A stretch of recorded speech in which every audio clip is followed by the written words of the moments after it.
Wayanad township നിർമ്മാണത്തിലെ രണ്ടാം ഘട്ടം എത്രയും വേഗം പൂർത്തിയാകുമെന്ന് റവന്യൂ മന്ത്രി അനിൽകുമാർ.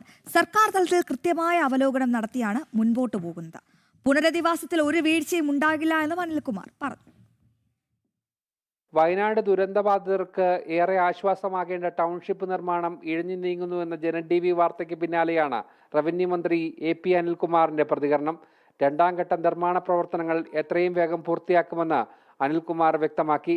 നിർമ്മാണ ജോലികളിൽ കാലതാമസം ഉണ്ടാകാതിരിക്കാൻ സർക്കാർ പ്രത്യേകം ശ്രദ്ധിക്കുന്നുണ്ടെന്നും അദ്ദേഹം അറിയിച്ചു. ഒക്ടോബർ നവംബറോട് കൂടി നമുക്ക് കുറേയേറെ കൂടി വീടുകൾ പൂർത്തീകരിച്ച് കൊടുക്കാൻ കഴിയും. ഞാൻ 10 ദിവസം മുമ്പും ടൗൺഷിപ്പിൽ പോയിരുന്നു. ഏറ്റവും നല്ല രീതിയിലുള്ള വർക്ക് അവിടെ നടക്കുന്നുണ്ട്.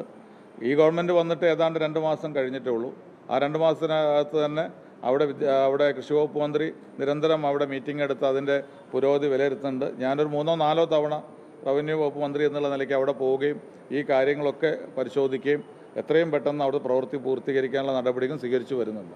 ദുരന്തം നടന്ന് 2 വർഷമാകുമ്പോഴും ദുരന്തത്തിൽ വീട് നഷ്ടപ്പെട്ടവർക്കുള്ള പുനരധിവാസം രണ്ടാം ഘട്ടത്തിൽ മാത്രമാണ് എത്തിയിരിക്കുന്നത്. ദുരന്തം നടന്ന 6 മാസത്തിനുള്ളിൽ 400 വീടുകൾ നിർമ്മിച്ചു നൽകുമെന്നായിരുന്നു അന്നത്തെ പ്രഖ്യാപനം.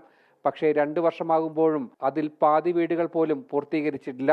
വാടക വീടുകളിലും ബന്ധുവീടുകളിലുമാണ് ഇവർ ഇപ്പോൾ അഭയം പ്രാപിച്ചിരിക്കുന്നത്. ജനം, വയനാട്.